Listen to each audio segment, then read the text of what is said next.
KuCoin, l'échangeur qui compte parmi les 10 meilleurs échangeurs au monde pour réussir vos transactions, pour réussir votre trading, il vous faut un trading password ou un mot de passe de trading.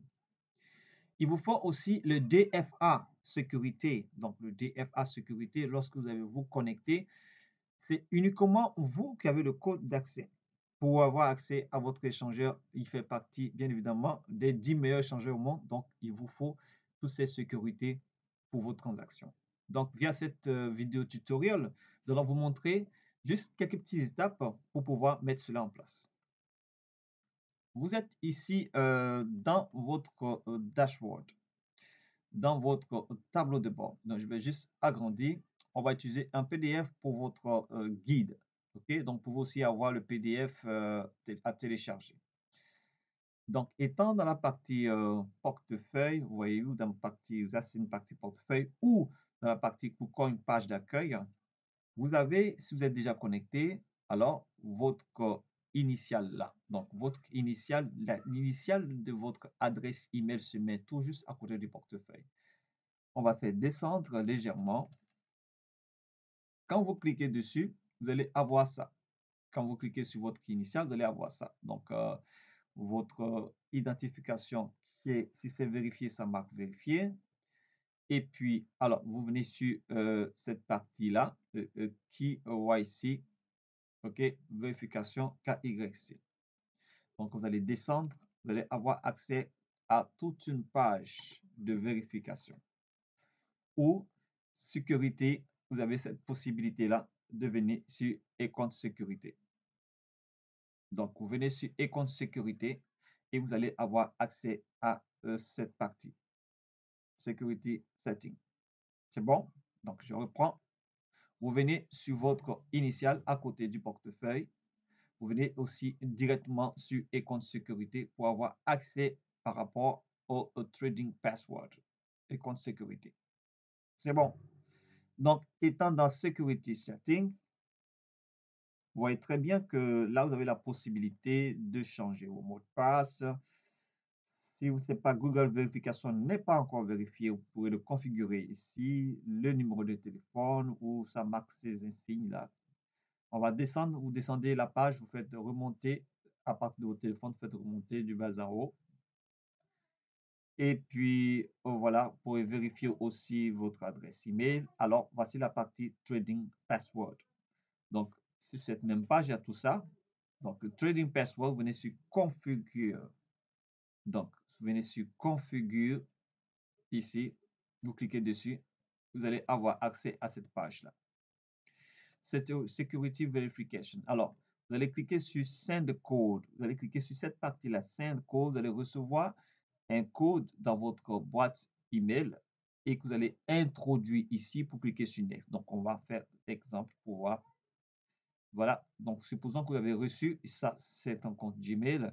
Vous recopiez ce compte Gmail ou en entier, ok, voilà, vous recopiez en entier si vous êtes avec un ordinateur pour faire copier-coller ou vous écrivez tout simplement pour le notifier, ok, que vous allez introduire dans cette partie-là, ici, et vous cliquez sur Next. C'est bon? Dès que vous avez fait cette étape-là, eh bien, vous allez avoir accès ici à pouvoir créer votre password, votre mot de passe, et c'est à 6 chiffres. OK? C'est marqué 6 chiffres. Vous cliquez OK. À ce moment, vous avez bien réfléchi. Vous cliquez OK. Et vous allez l'introduire. Vos 6 chiffres, c'est écrit à ne pas partager à quelqu'un. Vous allez nous notifier ici. Et vous allez le répéter le même chiffre là. Pas différent. Le même que vous avez mis ici. Vous le mettez là. Et vous cliquez sur Confirm. Une fois que c'est fait, voilà que je vous conseille de faire le DFA code aussi. OK? Voilà. Donc, une fois que vous avez cliqué sur Confirm, vous allez voir que là, vous allez retourner sur la page de sécurité. Vous allez voir que votre trading password est marqué validé avec un cercle flèche vert. Quand ce n'est pas validé, ça marque rouge. OK? C'est marqué, vous pouvez le changer aussi à tout moment. Donc, une fois que c'est fait, c'est bon. Vous allez passer maintenant à l'étape du DFA, donc Google Verification. OK? Donc, c'est Google Verification. Vous devez avoir téléchargé sur votre téléphone Google Authentication ou Google Authenticator. Donc, Google Authentication, c'est l'application que vous pouvez télécharger sur Google, sur Play Store pour vous permettre de tout simplement avoir certains outils de vérification. Je vous envoie, un site vous envoie un code particulier. Une fois que vous l'avez paramétré, vous recevez des codes de connexion.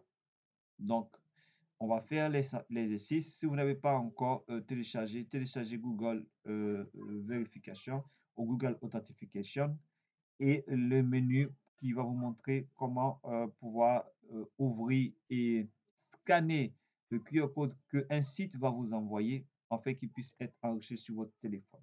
OK? C'est-à-dire que le site, un échangeur ou un processus en ligne vous demande d'activer votre Google Authentication. Ils vont vous afficher d'abord sur leur page un QR code que vous allez aller en ouvrant votre Google Authentication. Si vous avez deux téléphones ou un ordinateur et un téléphone, c'est encore plus facile pour vous. Vous allez le scanner, vous allez récupérer ou récupérer la clé d'authentification pour valider l'insertion de ce site-là sur cette application qui sera que uniquement pour vous permettre d'être plus sécurisé dans votre connexion. Donc, vous allez venir cliquer sur Enable, donc SMS Google Verification Enable. Vous voyez que le trading password, il est vérifié, c'est marqué completed. Vous allez cliquer sur Enable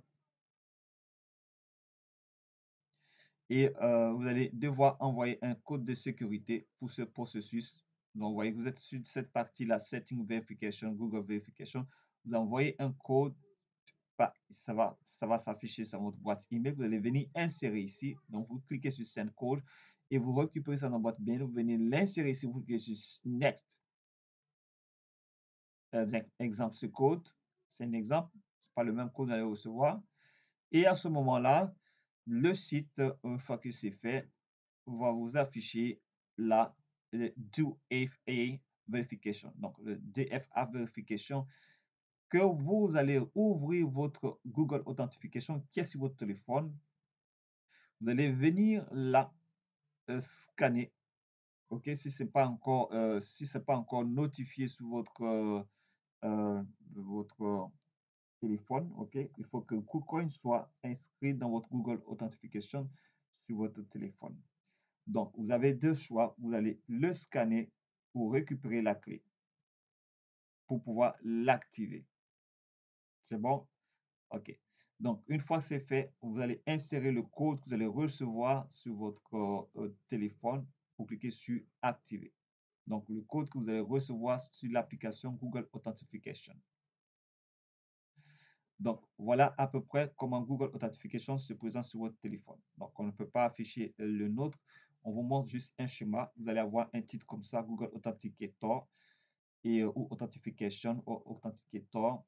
Le nom du site plus l'adresse email qui est lié à ce site, par exemple, KuCoin. Vous allez voir ici, vous cliquez sur scanner un code QR ou saisir la clé. Donc, vous voyez très bien que ce menu il est affiché là. Vous allez avoir un petit cercle ici. Voilà. Donc, vous allez cliquer sur scanner un QR code. OK. Pour pouvoir scanner ce code. Et une fois que vous l'avez scanné, vous allez toutefois être activé. Donc, une fois que c'est activé, vous allez voir que vous pouvez insérer les codes que Google Authentification va envoyer chaque fois que vous allez vous connecter. Ici, là, cette partie-là, vous allez voir là le nom du site et le code en dessous. Le nom du site, l'adresse email et le code aussi. Que vous allez venir insérer là pour cliquer sur activer. C'est bon? OK. Une fois que c'est fait, voilà, vous avez activé votre Google Authentification. Quoi, cette étape, une mesure de sécurité. On ne peut pas montrer un exemple réel de Google Authentification parce que les informations y sont sensibles. Donc, il faut retenir que pour pouvoir vérifier ou afficher un code QR d'un site, vous devez ouvrir votre Google Authenticator. Vous allez cliquer sur scanner parce que une fois que le site vous envoie un QR code en grand format sur lequel vous allez faire le scannage automatique. Une fois que c'est fait, c'est enregistré et vous allez le retrouver dans l'application, le nom KuCoin avec l'adresse email qui est affichée. Et chaque fois que vous allez vous connecter, il va vous demander ça, un code de vérification que vous allez insérer ici pour activer une étape bien précise. Donc, chaque fois que vous allez vous connecter, si c'est vous, c'est votre téléphone, tant que quelqu'un ne vous a pas dérobé vos accès Google, vous seul pouvez avoir accès à KuCoin. Et donc, chaque fois que vous allez vous connecter, vous affichez un code, un QR code. Vous allez scanner en ouvrant votre application Google Authenticator. Vous allez cliquer sur Scan Code et vous allez le scanner pour l'afficher. Une fois que c'est fait, c'est fini. Chaque fois que vous allez vous connecter, il va vous demander d'afficher un code et que vous allez venir l'insérer. Chaque fois, vous allez l'insérer un code d'activation pour ouvrir votre site, hein. Voilà. Donc, chaque fois, vous allez le récupérer. Un code s'affiche et différemment des autres codes précédents chaque fois et ainsi de suite pour votre sécurité. Voilà, j'ai été très heureux d'avoir fait ce tutoriel. Bon, c'est pas aussi présentiel. Pourquoi? Parce que c'est des codes sensibles, c'est des points sensibles. On ne pourrait pas montrer ce qui est sur le téléphone du coach. Donc, vous avez votre Google Authenticator sur votre téléphone que vous téléchargez à partir de Play Store, tout simplement. Et vous avez ça à vie. Et une fois qu'un site vous le demande, va vous demander de scanner un QR code afin qu'il soit affiché dans l'application Google Authentication. Et chaque fois que vous allez vous connecter à ce site-là, vous allez récupérer un code qu'ils vont envoyer chaque fois et l'insérer dans cette partie pour activer chaque fois pour pouvoir vous connecter. Donc, c'est bon, voilà. Chaque fois que vous devez scanner un QR code, vous cliquez sur Scanner QR code pour un nouvel affichage d'un site sur Google Authentication. On va se dire à très bientôt pour d'autres tutoriels. J'ai été très heureux. Et bien, c'était le leader John Goblo alias Hugo de PST Trading. À bientôt.